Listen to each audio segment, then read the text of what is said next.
Annick, mardi, c'était la journée mondiale de la santé mentale. Oui, effectivement.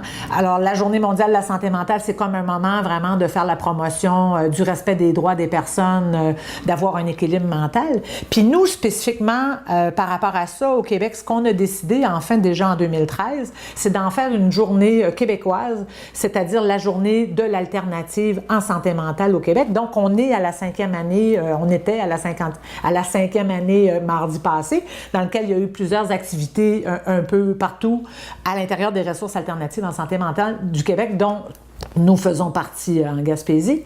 Qu'est-ce qui s'est passé mardi, au juste? En fait, ma collègue est allée faire des activités un peu partout dans les groupes communautaires au niveau de l'alternative. Mais moi, ce que j'ai envie de vous parler, c'est plus de l'alternative, des différentes approches.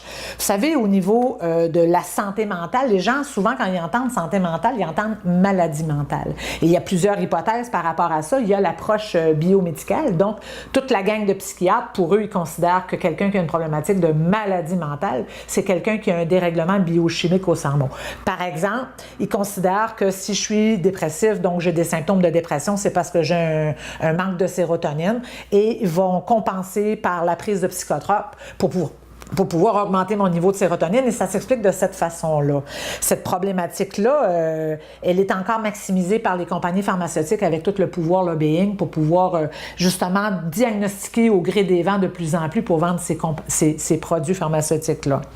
Nous, au niveau de l'alternative, on a une hypothèse qui est davantage psychosociale. C'est qu'on se dit, la personne qui a une problématique de santé mentale et non pas de maladie, c'est qu'elle a peut-être une histoire. Donc, j'ai une histoire, pourquoi en faire une maladie tant que ça? Ce qu'on se dit, c'est que cette personne-là, quand on nous raconte son histoire, elle a peut-être vécu de l'abus dans l'enfance, elle a peut-être été harcelée au niveau du travail, peut-être qu'elle a des conséquences au niveau des stress économiques, elle vit du harcèlement au niveau du travail. Donc, quand on écoute, on est à l'accueil de cette histoire-là, bien, on se dit, il y a bien des raisons qu'il y ait des explosions, puis il y a des dérèglements à un moment donné à l'intérieur de la personne. Et ça explique la situation. Donc, c'est plein de conditions socio-économiques qui font en sorte que, et puis ça se passe pas juste dans le cerveau. Et même les tenants de l'alternative, là, ils considèrent qu'effectivement, quand on a ces souffrances mentales-là, effectivement, ça peut avoir des échos dans le corps et donc aussi dans le cerveau. Sauf que dans ce contexte-là, on se dit que c'est pas parce que le corps y est atteint qui est nécessairement la cause de la problématique. Puis on se dit que si on l'accueille dans ces souffrances-là, dans toute sa totalité, dans toute son histoire, dans tout ce qu'elle est, par rapport à ses parcours, à ses défis, on cherche avec elle à identifier des façons d'atteindre une vie un peu plus équilibrée. Donc, on accueille ça, puis on dit à partir de moment, on fait quoi pour régulariser la situation? Fait que c'est comme une approche qui est différente. Les gens, en général, ils nous connaissent peu, nous connaissent pas. Donc, je parle de tous les organismes communautaires. En santé mentale, en Gaspésie, on est quand même 9 organisations étant membres de l'alternative, pratiquant de l'alternative. Et souvent, les gens, ils nous consultent pas en disant que ce sont des espaces pour les fous, alors que c'est pas le cas. C'est un endroit où on peut aller justement atteindre des objectifs, regarder ce qui ne va pas, puis se dépasser comme être humain.